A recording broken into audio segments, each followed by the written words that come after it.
Aux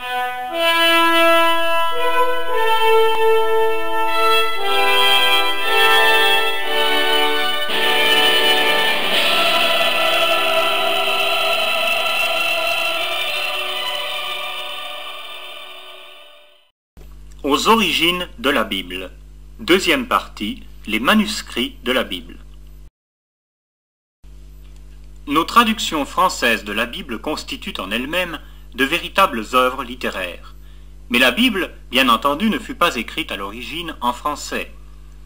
De nombreux écrivains ont contribué en différentes langues, à différentes époques, et livre par livre, à la formation de la Bible. À l'origine, la Bible fut écrite en 3 langues, l'hébreu, l'araméen et le grec. La majeure partie de la Bible fut écrite en hébreu, une grande partie fut écrite en grec et quelques chapitres en araméen. Pratiquement la totalité des livres de l'Ancien Testament fut écrite en hébreu. Pour nous, l'hébreu est une langue étrange, qu'on écrit de droite à gauche et dont l'alphabet ne comporte pas de voyelles. Un système de vocalisation fut introduit dans le texte pour en faciliter la lecture. Mais beaucoup de textes hébreux continuent à s'écrire sans voyelles. Et c'est précisément de cette manière que le texte de l'Ancien Testament fut écrit à l'origine. L'araméen est apparenté à l'hébreu. Aux environs de 500 avant Jésus-Christ, l'araméen devint la langue populaire de la Palestine. Il n'est donc pas étonnant que nous trouvions quelques textes de l'Ancien Testament écrits en araméen, c'est-à-dire près de 9 chapitres dans les livres d'Esdras et de Daniel. L'araméen fut, pendant plusieurs siècles, la langue couramment parlée en Palestine. Ceci ressort même du Nouveau Testament, dans lequel nous trouvons des mots araméens tels que mammon, qui signifie richesse, et abba, qui signifie père. Quand Jésus parlait, il utilisait l'araméen, mais les livres du Nouveau Testament furent écrits en grec. Au 1er siècle, le grec était une langue universellement répandue. C'était une providence de Dieu, car ainsi l'Évangile put être proclamé à toute créature, et les écrivains du Nouveau Testament purent utiliser une langue connue de tous. Ces écrivains du Nouveau Testament ont rédigé leurs textes sur des feuilles de papyrus. Le papyrus, comme nous l'avons déjà indiqué, est relativement fragile et se détériore assez rapidement.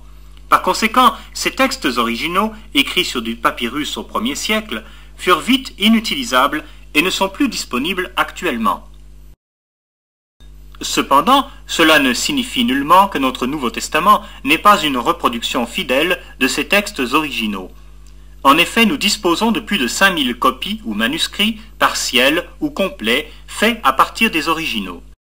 On distingue 2 types de manuscrits du Nouveau Testament, les onciaux et les cursifs. Les onciaux sont les textes qui ont été faits en lettres majuscules. Les mots se suivent sans espacement, et ces textes comportent très peu de ponctuation. Ces onciaux sont en général d'un plus grand intérêt du fait qu'ils sont plus anciens et remontent parfois jusqu'au 2e et au 3e siècle. Les cursifs sont des textes écrits en lettres minuscules et dont le style reflète une écriture rapide. La majorité des manuscrits grecs sont cursifs et apparaissent à partir du 9e siècle. Leur importance est moindre que les onciaux qui sont plus anciens. Les principaux onciaux sont aussi les principaux manuscrits faits sur vélin.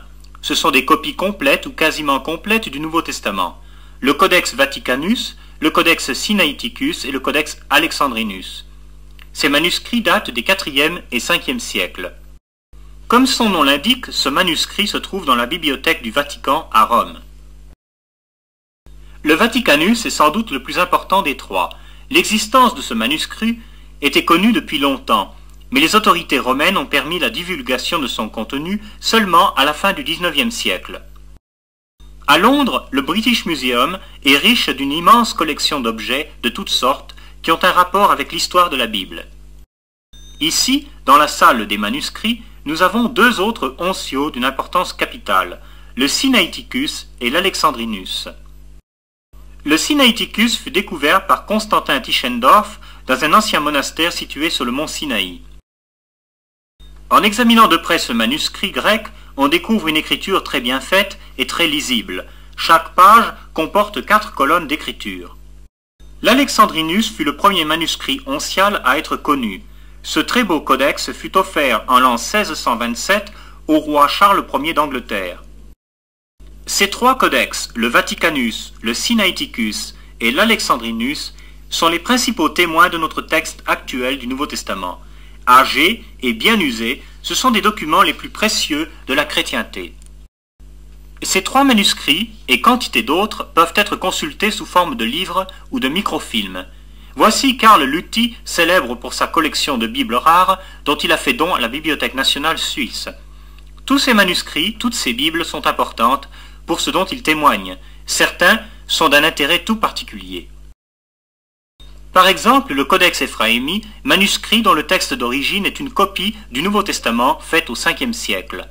À certaines époques, lorsque les matériaux pour écrire se faisaient rares, on écrivait par-dessus un ancien manuscrit.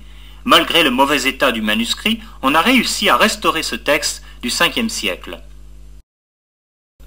La plus ancienne copie de la version syriaque est un autre exemple du même genre. Par des procédés chimiques et des rayons ultraviolets, les savants ont pu recouvrer une grande partie du texte original de ces manuscrits. L'intérêt d'autres manuscrits provient de leur valeur artistique. Les scribes écrivaient généralement avec de l'encre noire ou marron. Parfois, ils avaient aussi recours à l'or et à des vélins très raffinés. D'autres manuscrits étaient richement illustrés. Cette pratique est courante en ce qui concerne les textes en cursive. Vous voyez ici une représentation de la transfiguration du Christ sur un manuscrit du XIIIe siècle. Dans les manuscrits enluminés, on trouve souvent des portraits des 4 auteurs des évangiles. On trouve généralement ces portraits au début de chaque évangile. Voici une représentation de Marc. La colombe représente l'inspiration de l'Esprit. Cette miniature représente l'apôtre Jean en train d'écrire son évangile. Ces illustrations artistiques reflètent leur propre époque. Jean est assis à une sorte de bureau médiéval. Ces illustrations sont le fruit d'un immense labeur qui démontre la valeur qu'on attachait aux textes bibliques. Mais il fallait autant de labeur pour la copie des textes eux-mêmes. Recopier un texte était un travail extrêmement difficile. C'était un travail pénible et lent, exigeant une très grande concentration d'esprit. Ce travail exigeait une grande résistance physique. Les scribes devaient souvent travailler en tenant leur texte sur les genoux, comme vous le voyez dans le cas de ce scribe égyptien. D'autres travaillaient debout. On écrivait rarement en s'asseyant à une table ou à un bureau. Au premier temps du christianisme, des chrétiens eux-mêmes recopiaient des manuscrits de la Bible. Mais avec la diffusion croissante du christianisme, cette méthode ne suffisait plus, tant la demande était grande pour une copie des Écritures. On développa une nouvelle méthode grâce à laquelle on put produire un nombre beaucoup plus important de copies. Des scribes se réunissaient dans une même pièce pour travailler. On appelait cette pièce un scriptorium. Là, quelqu'un lisait les Écritures à haute voix et mot à mot afin que chaque scribe puisse la recopier. Les scribes avaient un travail pénible, mais ils étaient conscients de l'importance de leur tâche.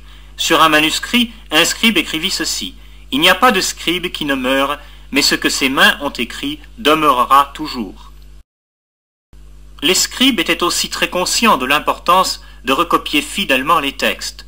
Un scribe laissa une note dans son texte qui disait « Je t'adjure, toi qui copieras ce livre, de comparer ce que tu auras transcrit et de le corriger avec le plus grand soin. » Il est vrai cependant que des variations apparaissent dans la multitude de manuscrits. Et ces variations étaient d'ailleurs inévitables, puisque dans l'Antiquité, les livres étaient toujours recopiés à la main. Mais aucune main humaine n'est infaillible. Mais à quel niveau se situent ces variations dans les manuscrits? La réponse à cette question est simple. Ce sont des variations que n'importe qui ferait en recopiant un texte. Lorsque nous recopions un texte, nous pouvons faire des erreurs, mais ces erreurs sont de peu de conséquences. Parfois, un mot est mal épelé. Au lieu d'écrire C-O-E-U-R, on écrira C-H-O-E-U-R. Ou bien, l'on omettra des particules comme « et » ou « le ». Si nous recopions à partir d'un texte lu à haute voix, nous pouvons nous tromper au niveau de l'ouïe. La plupart des variations que nous trouvons dans les manuscrits sont tout à fait anodines et proviennent en général d'erreurs au niveau de la vue ou de l'ouïe. Ce fait peut se vérifier aisément si nous lisons une Bible en français qui mentionne au bas de la page quelques-unes de ces variations. On les indique par des crochets. Ainsi en est-il dans la nouvelle version second révisée, dite Colombe. En Colossiens 1, verset 3, à Christ, entre crochets, car certains manuscrits l'omettent. Avec plus de 5000 manuscrits à notre disposition, il est facile de comparer toutes ces variations et de déterminer le sens précis et l'exactitude du texte. Que dire des textes de l'Ancien Testament? Pouvons-nous être certains que le contenu actuel de ces textes est conforme aux originaux? La somme d'évidences manuscrites disponibles pour l'Ancien Testament n'est pas aussi importante que pour le Nouveau Testament. Néanmoins, il est tout à fait certain que le texte de l'Ancien Testament a été remarquablement bien préservé.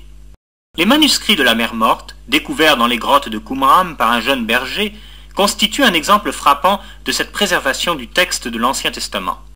Parmi ces manuscrits, le texte d'Ésaïe est une copie de 1000 ans plus ancienne que la plus ancienne copie dont nous disposions avant la découverte des manuscrits de la mer Morte. Pourtant, ce texte est tout à fait semblable aux copies que nous possédions et au texte d'Ésaïe que nous pouvons lire actuellement dans nos Bibles françaises. Le docteur William Barclay, érudit fort renommé, a affirmé catégoriquement que le texte sur lequel nous fondions nos traductions de l'Ancien Testament, c'est-à-dire le texte massorétique, est parfaitement exact et authentique. En résumé, nous devons garder à l'esprit 3 faits importants. Tous les livres de l'Antiquité sont parvenus jusqu'à nous par le moyen de copies faites à la main. Le texte biblique repose sur les témoignages de milliers de manuscrits, ce qui contraste avec les autres livres qui nous sont venus de l'Antiquité. Le deuxième fait, c'est que les manuscrits de la Bible datent du IIe au XVIe siècle et proviennent de tous les points du monde. Ce fait en lui-même suffit à montrer l'impossibilité d'une manipulation ou d'une production frauduleuse de la part des scribes. Le troisième fait, c'est qu'il existe bien des variations dans les manuscrits, mais celles-ci concernent des détails anodins du texte.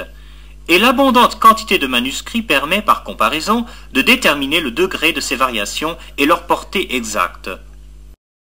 Frederick Kenyon, directeur de la bibliothèque du British Museum pendant 21 ans, a souvent affirmé qu'il avait parfaitement confiance dans l'intégralité et l'authenticité du texte biblique.